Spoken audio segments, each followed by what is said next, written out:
로마서 11장 근데 다음 주에 우리가 33절부터 보는 부분은 그 찬송에 대한 부분이에요. 그러니까 교리적인 내용하고는 크게 상관이 없습니다. 그러니까 오늘이 이제 로마서 교리편의 마지막 시간이다. 그리고 12장부터는 이 바울이 그동안 11장까지 얘기했던 교리에 대한 얘기를 실제적 삶의 이야기로 이렇게 연결해서 하게 됩니다. 그래서 로마서를 한두 차례 말씀을 드렸지만 크게 두 파트로 구분을 하게 되면 11장까지 이론편, 그리고 12장부터 실전편 이렇게 가는 거예요. 그래서 삶에 대한 이야기가 12장부터 이어지는 거예요. 11장까지의 교리편의 마지막 부분이라고 할 수 있어요. 그러니까 오늘도 역시 유대인의 구원에 대한 메시지와 또 이방인에 대한 구원의 메시지에 대해서 연결해서 이야기하고 있습니다. 저 먼저 우리가 28절 말씀부터 좀 살펴보면, 복음으로 하면 그들이 너희로 말미암아 원수된 자요, 택하심으로 하면 조상들로 말미암아 사랑을 입은 자라, 이렇게 말하고 있잖아요. 자, 그러면 이 28절을 두 파트로 나눌 수가 있어요. 복음으로 말미암면 이라는 시작, 그리고 두 번째는 택하심으로 하면이라는 시작. 복음으로 하면이라는 이 시작의 주인공은 누군가? 바로 이방인들이죠. 그러니까 복음으로 해서 예수 그리스도를 영접한 사람들, 그들은 어떤 사람이냐? 바로 너희로 말미암아 원수된 잔데 누구냐? 그들이. 그래서 유대인들이 복음으로 따졌을 때는 원수된 자는 유대인들이, 바로 여기에 너희는 이방인들을 얘기하는 거죠. 이방인 기독교인들. 그러니까 복음을 기준으로 했을 때는 유대인들이 예수님을 십자가에 못 박았으니까 어떻게 된 거예요? 원수된 사람이고, 결국 그 원수된 사람은 복음편에 선 사람들, 그 사람들과의 관계는 진짜 그야말로 최악이 되고 상극이 되는 거겠죠. 그렇지만 택하심으로 하면 어떻게 되느냐?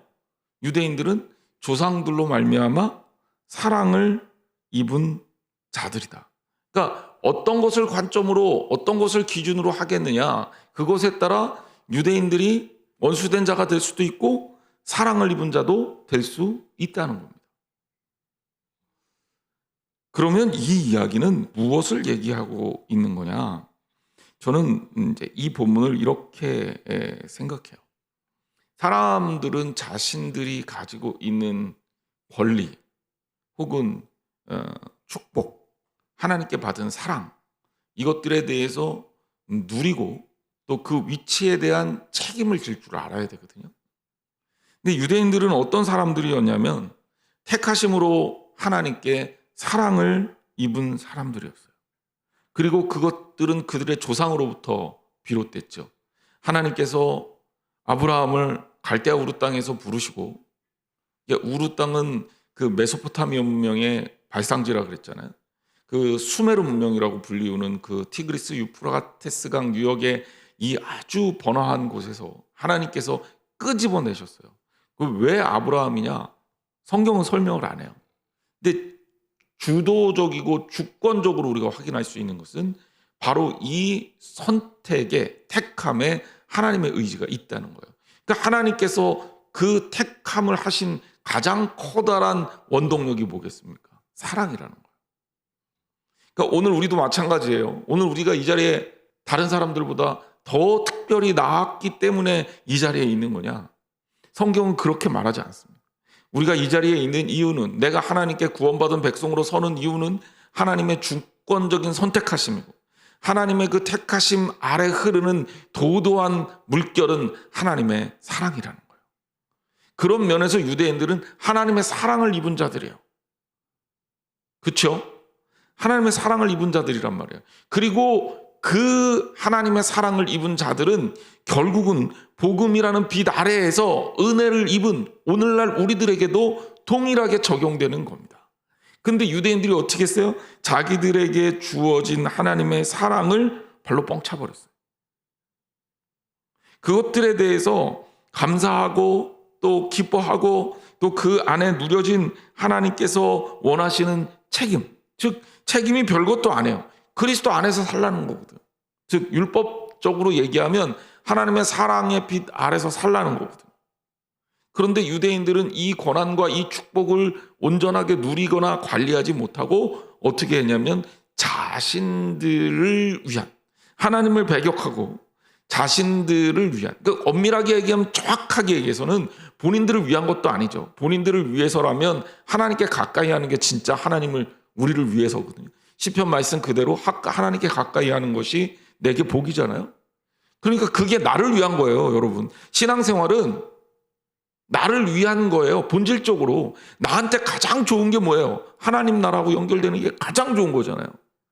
그러니까 신앙생활이 마치 우리가 희생, 헌신 뭐 이런 걸 강요하고 있는 것 같지만 신앙생활의 본질은 우리들에게 가장 좋은 게 구원이고, 이 구원을 위한 것은 누구를 위한 거예요? 본질적으로 나를 위해서. 왜? 내가 잘 되는 게 우리 주님이 가장 기뻐하시는 거니까. 그리고 그 원동력은 뭐예요? 하나님의 사랑이란 말이에요. 그런데 마귀 사탄은 뭘 가지고 우리를 유혹하냐면, 야, 너 지금 그렇게 하는 거 너 위해서 하는 거 아니야. 너 위해서는 어떻게 하는 거냐? 선악과를 따먹는 거야. 그래서 하나님과 같아지는 거야. 유대인들이 빠졌던 유혹이 이거예요. 그들이 율법을 붙들고 교만해져서 이 율법을 자신들의 권한과 권력과 자신들의 능력을 강화하는 데 쓴다고요. 이게 망하는 비결이 바로 다이렉트로 연결이 되는 거죠. 오늘 우리도 마찬가지예요. 우리가 이 땅에서 이 땅을 지배하는 가장 강력한 원리가 뭡니까? 힘이에요, 힘. 그게 돈의 힘일 수도 있고 권력의 힘일 수도 있고 군사력의 힘일 수도 있어요. 그 예를 들자면 지금 뭐 러시아가 우크라이나한테 함부로 막 하잖아요. 아니 뭐 멀쩡한 나라들을 EU에 가입하든 말든 자기들이 왜 간섭해요? 그 말이 안 되는 거거든. 그런데 러시아가 갖고 니네들 가입하면 내가 가만 안 둘 거야 그러고 군대를 막 보내놨어요. 그럼 여기에서 작동하고 있는 원리가 뭡니까? 힘이에요, 힘. 내가 힘을 가지고 있다 이거지. 그 내가 가지고 있는 힘으로 너를 한 대 때리겠다 이거야. 그러니까 너 내 말 들어. 까불지 말고. 결국 이 얘기거든. 그러니까 동네 또 힘센 형한테 또 도움을 요청하는 거죠. 그래서 누구 불러왔어요? 미국 불러온 거잖아요. 그래서 여기 더 힘세. 나 때리면 여기서도 가만히 안 있을 거야. 그래서 이게 전쟁이 일어나는 거잖아요. 그러니까 우리가 이 땅에서 나름대로 가지고 있다고 하는 어떤 이 파워, 힘, 이것들을 사람들이 하나님 앞에서 요구하는 거예요. 유대인들이 아주 악질적인 게 뭐냐면 하나님의 이름으로 그 힘을 빌려왔어요. 결국 이거는 자기들을 위한 것도 아니에요. 본질적으로는.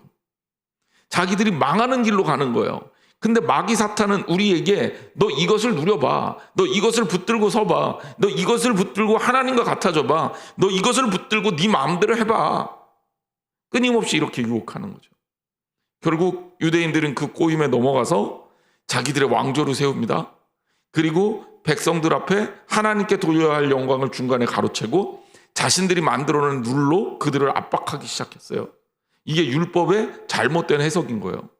그러니까 예수님이 와서 본질을 얘기하니까 예수님이 싫은 거지. 결국 십자가에 못 박아 죽게 만든 겁니다. 그럼 이 본문에서 우리에게 얘기하고 있는 건 뭐냐? 그래, 유대인들도 택하심으로 따지면 사랑을 입은 자들이야. 그런데 복음의 기준으로 하면 결국 원수된 자가 돼버렸잖아요. 이거는 오늘 우리에게도 무시무시한 겁니다. 왜? 우리도 역시 마찬가지라는 거예요. 복음의 본질 앞에, 하나님 앞에 온전하게 서야지 우리의 인간적인 이기심과 능력과 또 내가 가지고 있는 이 인간 이 땅에서의 무엇을 누리고자 하는, 눈앞에 보이고자 하는 수많은 선악과들의 관심을 가지고 그것을 따먹고 마치 하나님처럼 권력을 누리고 또 내 마음대로 내 멋대로 살기를 원하면 결국 이스라엘 민족의 모습이 우리의 모습이 될 수밖에 없는 겁니다. 하나님께 사랑을 입었다면, 하나님께 복을 누렸다면 그 복을 간직하고 유지하고 그렇게 할 뿐더러 더 나아가 하나님 안에서 그 책임을 지켜야 할 의무가 우리에게 있는 겁니다. 여러분, 하나님의 사랑을 입은 자로 사시기를 주님의 이름으로 축원합니다. 놓치면 안 된다는 거예요. 한편으로 이 이야기는 복음 아래 있는 이방인 기독교인들에게 역시 동일하게 얘기하는 거예요. 너희들 유대인들을 무시하지 마. 그들은 그들의 조상으로 부터 받은 하나님의 사랑 아래에 있는 자들이야. 물론 그들이 지금은 복음과 원수되어 있지만 너희들도 그렇게 될 수 있다라는 거예요. 한편으로는 하나님의 사랑은 지금도 여전히 흐르고 있다는 거예요. 자, 그래서 29절에 무슨 얘기를 합니까? 29절 말씀, 하나님의 은사와 부르심에는 후회하심이 없느니라 그랬어요. 자, 은사와 부르심. 은사는 뭡니까? 은사는 하나님께서 하나님의 뜻을 성취하기 위해서 무엇인가를 주시는 것을 우리가 은사라고 얘기합니다. 그러니까 여러분들이 하나님의 일을 감당하기 위해서 우리가 하나님의 일을 하기 위한 필요한 것들이 있잖아요. 근데 우리는 하나님의 일을 감당하기에 적합하지 않아요. 사실 우리 이 상태를 그릇으로 비유해서 주일날 말씀을 드렸지만 질그릇에 보화를 담고 있는 것과 마찬가지다. 근데 보화는 원래 질그릇에 담는 게 아니잖아요. 보화는 어디에다 담아요? 여러분 집에 금덩이 있는데 아무 데나 막 담아 놓습니까? 금덩이가 없어서. 보화는요, 보석함, 그 함 자체도 예뻐야죠. 그게 일반적인 거예요. 근데 하나님께서 우리를 너무나도 사랑하기 때문에 그 그릇에 대한 하나님이 특별함을 우리에게 부여해 주신 거죠. 그래서 그릇으로는 별 볼 일이 없는데 그 안에 보화를 담아 주셨어요. 그러니까 우리 상태가 그런 거예요. 우리 상태가. 우리의 영적 상태가 바로 그렇다는 거예요. 자격이 있어서 충분히 주님을 담아서 주님의 일을 감당할 만한 능력이 안 됨에도 불구하고 그리스도가 우리 안에 있음으로 말미암아 우리가 하나님께 쓰임을 받을 수 있게 됐어요. 그리스도가 우리 안에 있으니까 우리가 하나님께서 부어주시는 능력을 소유하고 무엇인가를 할 수 있는 능력을 갖게 되죠. 그것을 필요에 따라 하나님께서 부어주셔요. 그게 뭐예요? 은사예요. 그래서 기프트라고 불러요. 기프트. 하나님께서 주신 선물이라는 뜻이에요. 은사는 영원한 게 아니에요. 그래서 한번 받았다가 평생 끝까지 그냥 내가 가지고 가는 재산 같은 게 아니에요. 원래 은사의 주권이 하나님께 있어요. 이걸 놓치면 안 돼요. 은사의 주권은 하나님께 있어요. 하나님의 뜻을 위해 하나님께 쓰임 받기 위해 하나님께서 주신 은사예요. 그럼 만약에 자격이 안 되거나 은사를 잘못 썼다거나 또 은사를 쓰는 데 있어서 하나님의 뜻하고 안 맞아. 또 한편으로는 충분히 써서 이젠 필요가 없어요. 그럼 하나님이 걷어갈 수 있어요, 없어요? 있어요. 그거를 이해를 해야 돼요. 예를 들자면 되게 신앙적이고 아주 존경받을 만한 분이 예전에 하나님의 은사를 받아서 뭐 병도 고치고 예언도 하고 능력을 발휘했어요. 그런데 몇 년 지났는데 조금 이상해졌어. 상태가 안 좋아. 하나님의 일을 온전하게 감당하고 있지 못하는 것 같아요. 그럴 수 있어요, 없어요? 있어요.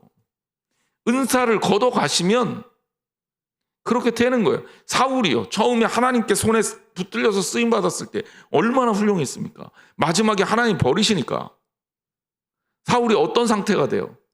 마귀한테 조종당하는 상태가 되잖아요. 다윗이요, 하나님께서 쓰실 때는 얼마나 위대했습니까? 그런데 순간적으로 하나님과 연결이 끊어지니까 결국 사람도 죽이고 살인을 교사했죠. 그리고 간음죄도 저지르는 형편없는 인간으로 전락해버립니다. 그러니까 은사 때문에 교만해지면 결국 망하는 거예요. 그래서 내가 어떤 은사를 갖고 있다면 여러분 그 은사를 가지고 나를 드러내고 나를 자랑하지 마세요. 그건 망하는 길이에요. 내가 하나님 앞에서 이렇게 막 올라가는 거 좋아하지 마세요. 그건 망하는 길이에요. 은사는 하나님을 위해 쓰는 거고 여러분들이 은사로 인해서 사람들의 칭송을 받는다면 영광을 누구에게 돌려야 돼요? 하나님께 돌려요. 그래야 그 은사가 떠나지 않고 쭉 가는 거예요. 옛날에 대단했는데 옛날에 대단한 거 하나도 중요하지 않아요.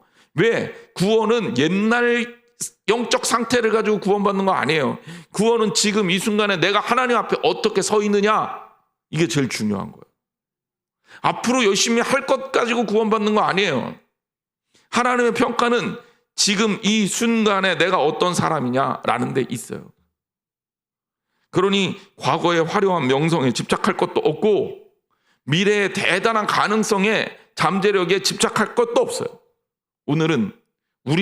우리 신앙인은 오늘 하나님 앞에 내가 어떤 영적 상태냐, 이게 제일 중요한 거예요. 그러니까 사람 따라다니지 말라고요. 그게 망하는 거라고요. 사람 따라다니면, 사람에 휘둘리면 그러면 망하는 거예요. 왜? 사람은 늘 언제나 그 자리에 아름답게 서 있었던 사람이라 할지라도 지금까지도 계속 아름답게 서 있지 못합니다. 한순간만 놓치면 실수예요. 사람이란 존재가 정말 무서운 것 같아요. 저도 사람이다 보니까 말을 많이 하게 돼요. 말하다가 나도 모르게 전혀 예측하지도 못했던, 나라고 상상하지도 못했던 말이 불쑥 나오는 경우가 있어요. 아, 잘못했구나. 후회하고 주선 앉기 너무 힘들어. 간신간신. 그런데 그런 일들을 하고도 전혀 인식하지 못하는 사람도 있더라. 은사의 특성을 제대로 이해하면 우리가 은사로 인해서 교만해지지 않을 수 있습니다. 정확하게 이해하셔야 돼요. 필요해서 하나님이 주신 거예요. 필요가 없으면 걷어가셔요. 옛날에는 이랬는데, 아니, 그 은사도 똑같을 필요가 없어요. 하나님께서 지금 나에게 필요해서 주시는 거라면 그것을 감사함으로 받아서 활용하시고 쓰시고, 그리고 주님의 일을 감당하시고, 만약에 하나님께서 걷어가시면 또 다른 은사를 구하시면 돼요. 하나님 우리에게 다른 은사를 주실 수도 있어요. 문욕 옛날에 받은 은사를 가지고 또 받고 그래서 나는 은사 부자야 이러면 좋겠지만, 은사는 주권이 하나님께 전적으로 있는 거니까 그것을 가지고 조급해하지 마시라고. 고린도전서 12장, 13장, 14장으로 연결되는 은사장들 보면 결국은 은사의 핵심이 뭐냐면 은사의 주권은 하나님께 있고, 그리고 은사 중에 이거는 좋은 은사고 이거는 나쁜 은사고 이런 게 아니라 절대적인 은사는 없다. 그러니까 이 은사 때문에 뭐 다른 은사는 너는 왜 이것도 못 받아? 이럴 필요는 없다. 모든 사람이 받아야 될 은사도 없는 거다. 세 번째는 하나님이 필요한 대로 다 주신다. 그리고 가장 좋은 은사는 바로 사랑이다. 그러니까 예를 들자면 내가 방언도 못하고 예언도 못하고 뭐 남을 가르치는 말씀을 증거하는 것도 못하고 병 고치는 은사도 없어요. 괜찮아요. 그것보다도 더 중요한 은사가 뭐냐? 이 공동체를 회복시키는 사랑의 은사예요. 그리고 결국은 최고의 은사는 교회의 덕을 세우기 위한 은사다. 그러니까 나를 위해 쓰이는 은사는 작은 은사예요. 하나님의 나라를 위해 쓰이는 은사가 큰 은사예요. 그러니까 방언이 왜 유익이 적다 그러는 거냐면, 방언은 다른 사람을 위해서 하는 게 아니잖아요. 방언은 누구를 위해서 하는 은사예요? 나를 위해서 하는 은사예요. 그러니까 방언은 제가 봤을 때는, 이건 뭐 제 개인적인 판단이기도 한데, 믿음이 없는 사람에게 기도라는 것이 어떤 것인가를 하나님께서 깨닫게 해주시는 은사예요. 그러니까 방언의 은사를 받으면 기도가 하나님하고 깊어질 수 있어요. 그러니까 좋은 거죠. 이거는 그런데 철저하게 나를 위한 은사예요. 그러니까 이거 받았다고 다른 사람을 판단할 필요가 없어요. 저 사람 방언을 못하네? 아니, 믿음이 없나 보다. 아니, 그렇지 않아요. 오히려 제가 봤을 때는 믿음이 없어서 하나님이 방언의 은사를 주시는 걸 수도 있어요. 바로 믿음을 공고하게 하기 위해서. 곤고가 아니라 공고, 단단하게 만든다는 거예요. 믿음을 세우시고 키우기 위해서 하나님께서 나를 위한 은사를 주시는 거예요. 이게 방언이에요. 예언은 조금 다르죠. 예언은 뭐예요? 해석하는 은사잖아요. 하나님 말씀을 증거하는 은사잖아요. 나를 위한 은사보다는 다른 사람을 위한, 공동체를 위한 은사죠. 그래서 예언이 방언보다 낫다라는 이야기를 고린도전서에서 하는 거예요. 그래서 방언만 하지 말고 예언하는 사람이 있을 때 같이 이 은사가 상호작용을 일으키도록 해라. 왜? 그냥 나 혼자 방언하면 그것은 나를 위한 것밖에 안 되잖아. 하지만 예언을 하면 이 해석을 통해서 공동체가 그 은혜를 누릴 수 있기 때문이다. 하지만 이 모든 은사 위에 사랑의 은사가 최고다. 이게 고린도전서 13장입니다.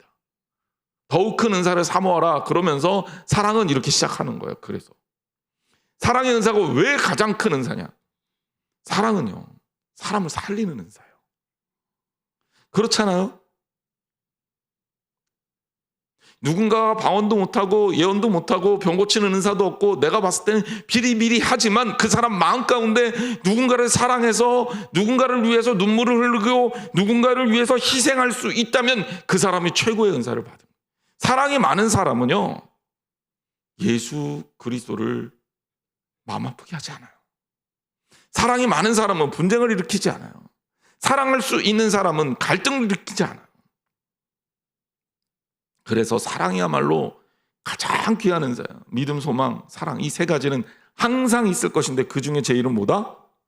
왜 그런지 아시겠죠? 그 은사에 대한 이해를 이렇게 바르게 가져가면 교회 안에서 은사 문제가 갈등이 일어나지 않아요. 은사는 선한 거예요. 좋은 거예요. 하나님이 주신 선물이에요. 그러니까 하나님을 위해서 쓰면 돼요. 은사가 다른 사람을 판단하고 정죄하는 수단이 되면 안 되는 거예요. 그렇게 하나님의 은사, 일종의 여기에 은사라는 표현을 쓴 이유는 바로 하나님의 은사가 제일 먼저 누구에게 임했겠어요? 유대인들에게 임했겠죠.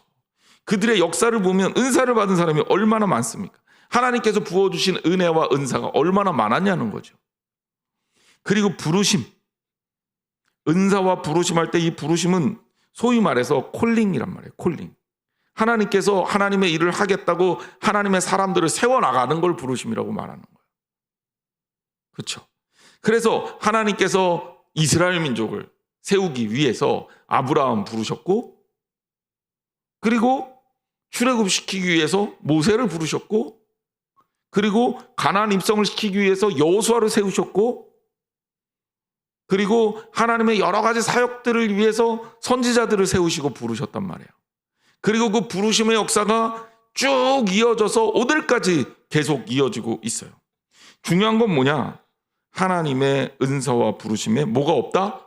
후회하심이 없다. 자, 그러면 이게 좀 이 성경에서 사실은 조금 우리가 헷갈릴 수 있는 부분이에요. 왜냐하면 하나님이 후회하심이 없다라는 이 표현이 과연 어떤 의미입니까? 성경에 보면 하나님께서 속상해하시고 후회하신 부분이 있어요. 뭐 몇 군데 안 나오지만 첫 번째 하나님의 속상하심이 언제 나오냐? 창세기 6장 6절이에요. 땅 위에 사람 지으셨음을 한탄하사 마음에 근심하시고. 노아 홍수 이전에 있었던 일이에요. 사람을 사랑해서 만드셨는데 사람들이 너무 죄악에 관영해 가슴이 아프셨죠. 사무엘상 15장에 보는 아까도 말씀드렸던 사울 왕에 대해서 이렇게 평가합니다. 하나님. 사무엘상 15장 11절에 보면 내가 사울을 왕으로 세운 것을 후회하노니 그가 돌이켜서 나를 따르지 아니하며 내 명령을 행하지 아니한 사무엘이 근심하여 온 밤을 여호와께 부르짖으니라. 이렇게 얘기했어요. 그러면 하나님은 은사와 부르심에 후회가 없다 그랬는데 배치되잖아요. 이게 어떤 의미입니까? 이 후회라는 단어를 우리가 일반적으로 얘기하는 이런 후회, 아우 나 잘못했어, 그때 그러지 말았어야 되는데, 아 내가 그러지 말았어, 내가 그때 저 땅을 사지 말고 요 옆에 땅을 샀어야 되는데, 내가 이 아파트를 사지 말고 저 아파트를 샀어야 되는데, 내가 그때 왜 집을 안 사갖고 지금까지 이렇게 전세를 살고 있나, 이런 후회가 아니에요. 여기에 후회는 이거는 그냥 하나님께서 마음을 아파하셨다, 이렇게 번역하는 게 맞아요. 실제로 하나님께서 얘기하는 우리 인간적인 후회에 대해서는 성경이 이렇게 얘기합니다. 본문에도 물론 후회가 없다고 표현을 했지만 민수기 23장 19절 이거 한번 찾아볼까요? 민수기 23장 19절.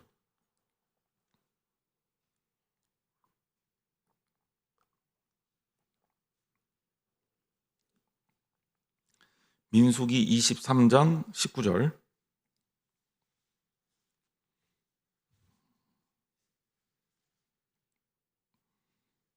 민수기 23장 19절. 못 찾으신 분들은 성경책 넘기는 소리를 좀 크게 내세요.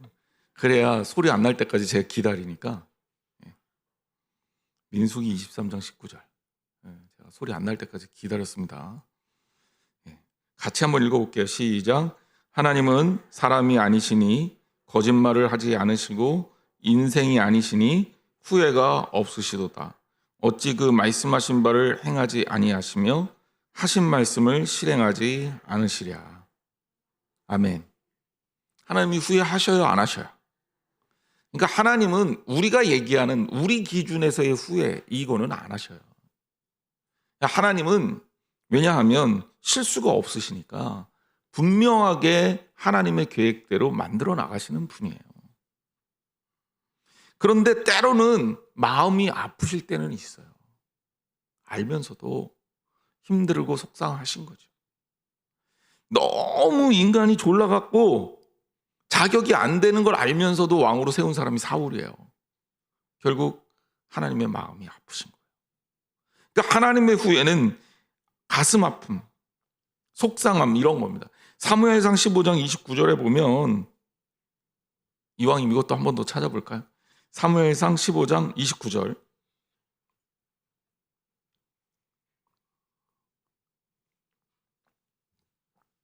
사무엘상 15장 29절. 아까 15장 11절에 왕으로 세운 것 후회하노니 이 구절 뒤에 바로 나오는 본문입니다. 29절. 사무엘상 15장 29절.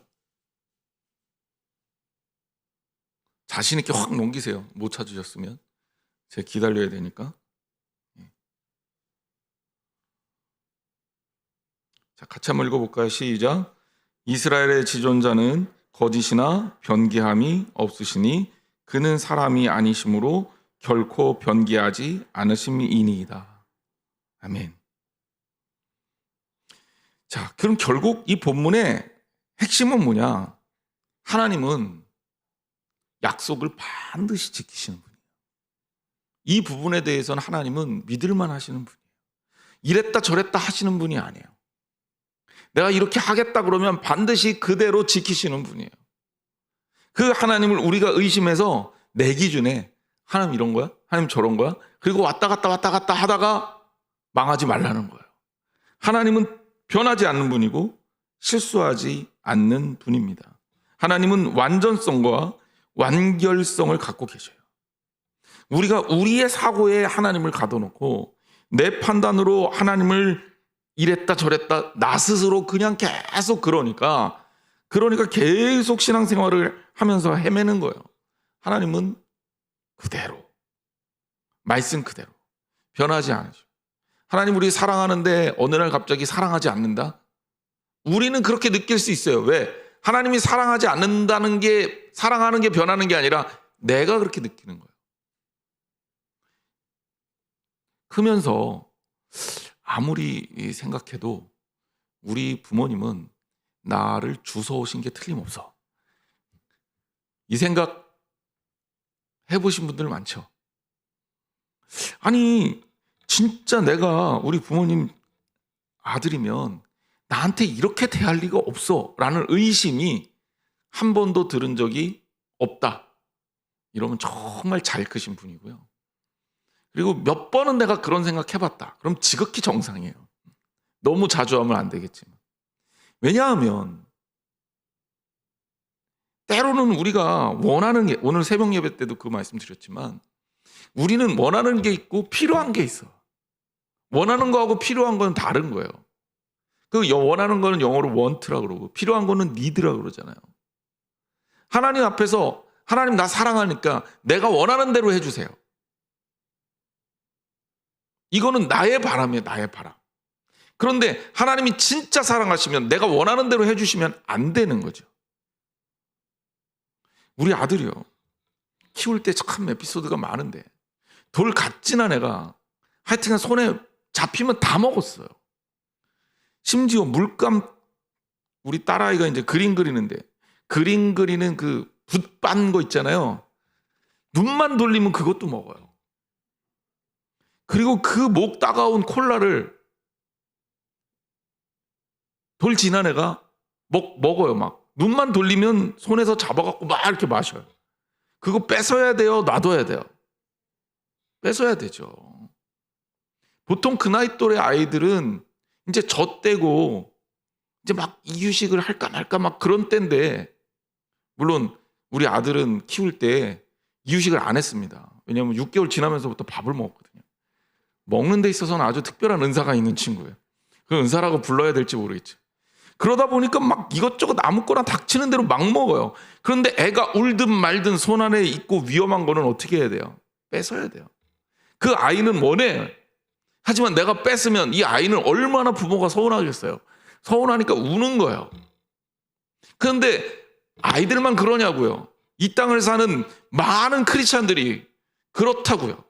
목회자들이 봤을 때도, 목사가 봤을 때도, 교인들이 이건 아닌데 자신들이 원하는 대로 요구할 때가 있어요. 근데 원하는 대로 요구하는 대로 맞춰주면, 그러면 신앙도 버리고 교회도 망가져요. 그러면 안 되는 거잖아요. 필요한 거를 줄 알아야 되거든요. 그게 진짜 사랑이거든요. 그런데 우리는 하나님의 사랑이 바뀌었다고 착각해요. 아니에요. 하나님은 안 바뀌어요. 하나님은 변함이 없으신 사랑입니다. 뒤에 인자란 단어가 나와요. 긍휼이라는 단어가 나와요. 정확하게는 긍휼이라는 단어가 이제 뒤에 32절에 나오는데 엘레오스예요. 히라보로. 이 엘레오스라는 단어가 히브리어로 뭐로 번역이 되는 거냐면 헤세드라는 단어하고 같은 단어예요. 이 말은 구약에서는 인자로 많이 번역이 됐고 신약에서는 긍휼이라는 단어로 번역이 됐지. 자비 뭐 이렇게 번역이 되는데, 이거는 하나님의 한량없는, 변하지 않는, 약속대로 지키시는 뜨거운 사랑을 표현할 때 쓰는 단어입니다. 하나님 우리를 그렇게 사랑하셔요. 여러분, 하나님 의심하지 마세요. 하나님 우리를 변함없이 지속적으로 계속해서 한치의 오차도 없이 끊임없이 사랑하십니다. 그리고 그 하나님은 우리에게 필요한 걸 주셔요. 그러므로 여러분, 내가 원하는 대로 안 된다고 하나님의 사랑이 식었다고 착각하지 마세요. 그건 철저하게 내 생각이에요. 하나님은 우리를 지금도 변함없이 사랑하고 계십니다. 주일날 말씀을 돌이켜보면 우리가 하나님이 내려주시는 것에는, 하나님께서 부어주시는 축복에는 제한이 없어요. 그런데 그 축복을 담을 수 있는 것은 우리의 그릇 사이즈만큼, 우리 준비한 그릇대로예요. 그러므로 하나님이 나에게 복을 적게 주시는 게 아니라 내가 준비한 게 별거 없는지 생각해 봐야 돼요. 하나님을 착각하지 마세요. 자, 30절, 너희가 전에는 하나님께 순종하지 아니하더니, 이방인 얘기입니다. 이스라엘이 순종치 아니함으로 이제 긍휼을 입었느니라. 자, 이 이야기는 이스라엘이 순종치 아니해서 그 긍휼이 너희에게 갔다, 뭐 이런 맥락으로 들리지만, 이 본문에서 얘기하고 싶은 건 뭐냐면 하나님의 사랑은 이스라엘 민족만에게 주어진 게 아니다. 바로 그 이야기를 하고 있는 겁니다. 바로 그 긍휼을, 여기 바로 나오네요. 엘레오스라는 단어가. 우리가 언제 입은 거예요. 자, 여기 이제라는 단어를 쓰고 있어요. 하나님의 사랑을 입은 게 언제냐? 지금이에요. 지금. 그리고 이 하나님의 그 정말 이해하기 힘든 그 뜨거운 사랑은, 그 경륜은, 그 압도적 사랑은 우리의 한계를 넘어서 지금도 우리에게 부어지고 있는 것이다. 자, 31절. 이와 같이 이 사람들이 순종하지 아니하니 이는 너희에게 베푸시는 긍휼로 이제 그들도 긍휼을 얻게 하려 하십니다. 이 얘기는 뭐냐면 긍휼이 너희에게만 있느냐? 아니야. 유대인들에게도 하나님의 긍휼이 여전히 있고, 그리고 그 긍휼로 그들도 구원하시기를 원하신다라는 겁니다. 자, 이런 문제가 왜 나왔겠어요? 요즘 이 시대를 지배하고 있는 단어 중에 하나가 차별이에요. 최근에도 보니까 정말 인종 차별에 대한 문제, 혹은 성차별에 대한 문제, 빈부의 격차에 따른 사람에 대한 차별에 대한 문제가 이 시대를 너무너무 많이 관통하고 있어요.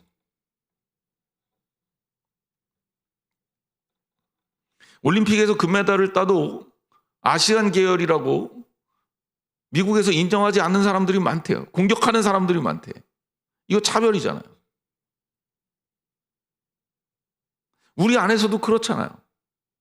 우리 민족 단일 민족이라고 저희 배웠잖아요.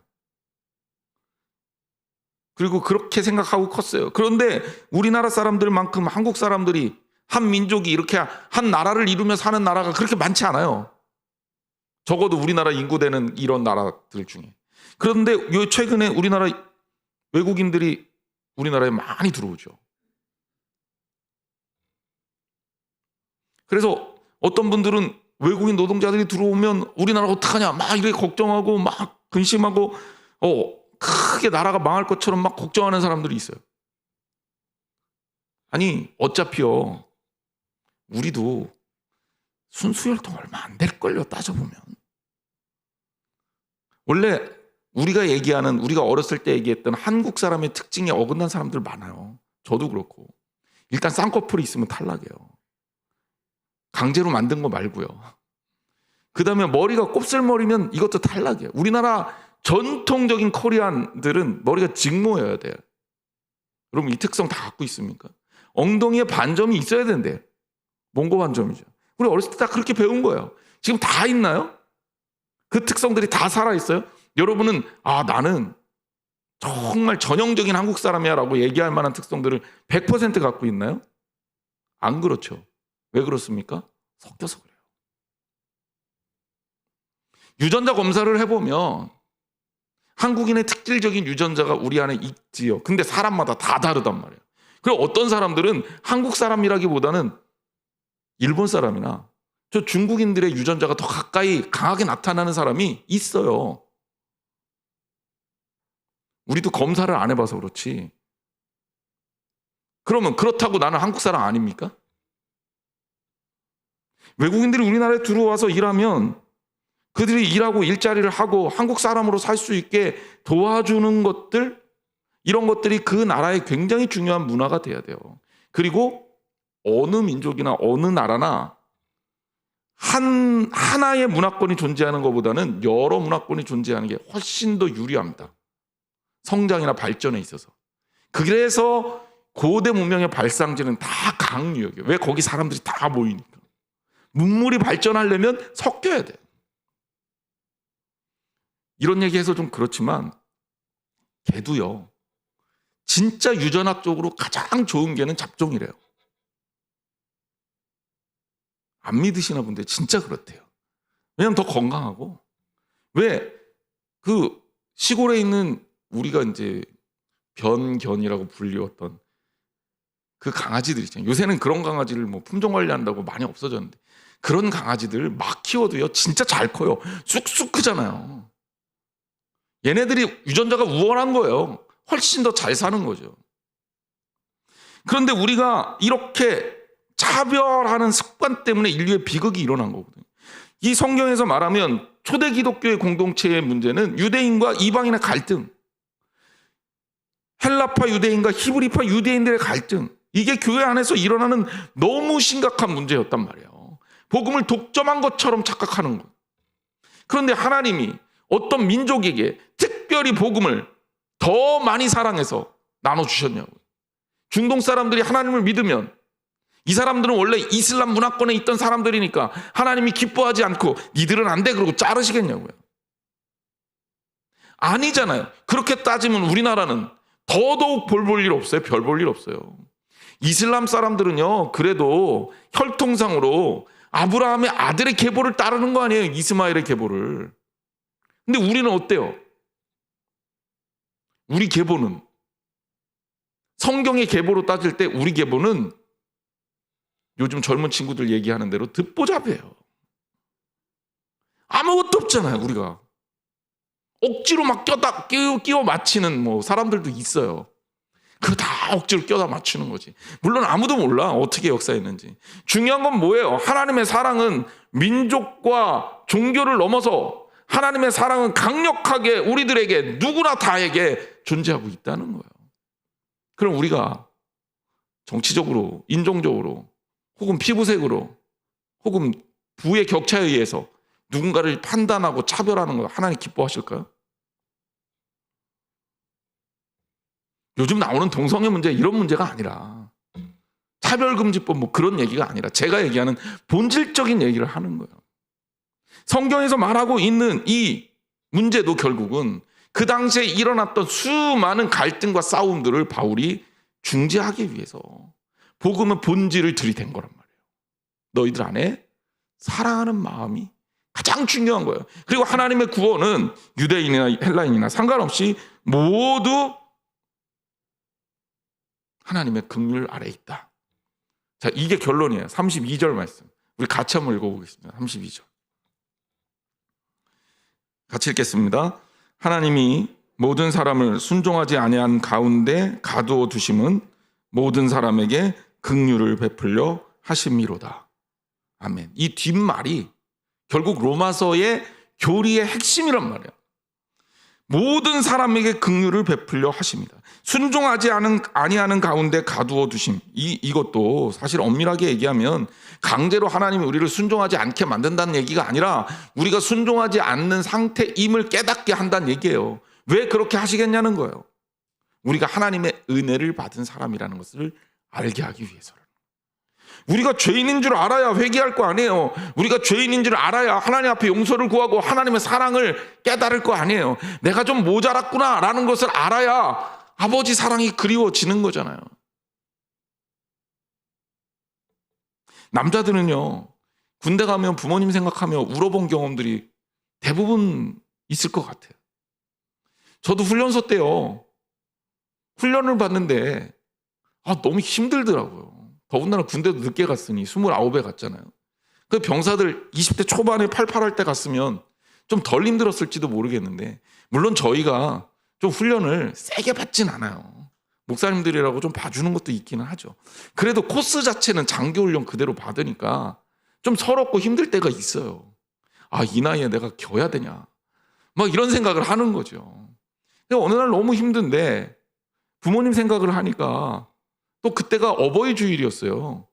교회 와서 얼마나 울었는지 몰라요. 저만 울었냐? 목사님들 다 울었어요. 목사님들만 울었냐? 신부님들, 법사님들도 다 울더라고. 거기서 느끼는 건 뭐냐면, 나는 참 별거 아닌 존재였구나라는 걸 발견을 하는 거예요. 이 별거 아닌 존재를 향해서 부모님이 이렇게 사랑을 해주셨구나. 그러니까 거기에서 느껴지는 감동, 마음의 움직임이 있잖아요. 우리가 왜 하나님의 사랑을 못 깨닫냐면 잘난 척해서 그래요. 잘난 줄 알아서 그래요. 내가 뭐 대단한 줄 알아서 그래요. 유대인들이 왜 그렇게 완악해졌냐면 자기들이 특별한 줄 알아서 그래요. 우리들도 지금 우리들만 특별한 줄 알면 하나님의 사랑을 깨닫지 못해요. 그래서 여기 뭐라 그래요? 순종하지 아니하는 가운데 가두어 두신다. 바로 이 표현은 우리로 하여금 우리가 하나님의 말씀을 어긋나게 했던 존재임을, 하나님의 말씀에 대해서 순종하지 않았던 불순종의 사람이었음을 깨닫게 한다는 거예요. 그것을 통해서 우리는 뭘 깨달아요? 나 별거 아니구나. 그리고 별거 아니라고 내가 생각했던 저 사람도 하나님이 사랑하시는 거예요. 그래서 모든 사람에게 긍휼을 베풀려 하시는 거예요. 이게 바로 주님의 마음이라는 거예요. 여러분, 더 뜨겁게 사랑해야 돼요. 나뿐만 아니라 다른 사람도 말이에요. 그리고 그 사람도 하나님의 사랑을 입은 자예요. 지금은 보잘것없어 보이지만, 나보다 못해 보이지만, 그렇기 때문에 오히려 더 하나님의 사랑 안에 노출이 될 필요가 있는 사람이에요.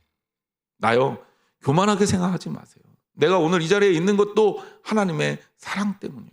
우리가 이 자리에 있어서 말씀을 듣는 것도 하나님의 그 강권적인 사랑, 변하지 않는 그 어마어마한 긍휼, 바로 엘레오스, 그 약속에 대한 변함없는 보답, 헤세드, 이것 때문이라고요.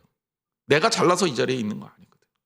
그러면 철저하게 그 사랑 아래 우리들이 무릎 꿇고 그 사랑을 간구할 줄 알아야 합니다. 늘 언제나 하나님께서 베풀어 주시는 하나님의 그 은혜와 사랑, 그거 여러분과 나에게 다 주님이 주신 거잖아요. 마음 가운데 그 은혜의 자리를 놓치지 마시기를 바랍니다.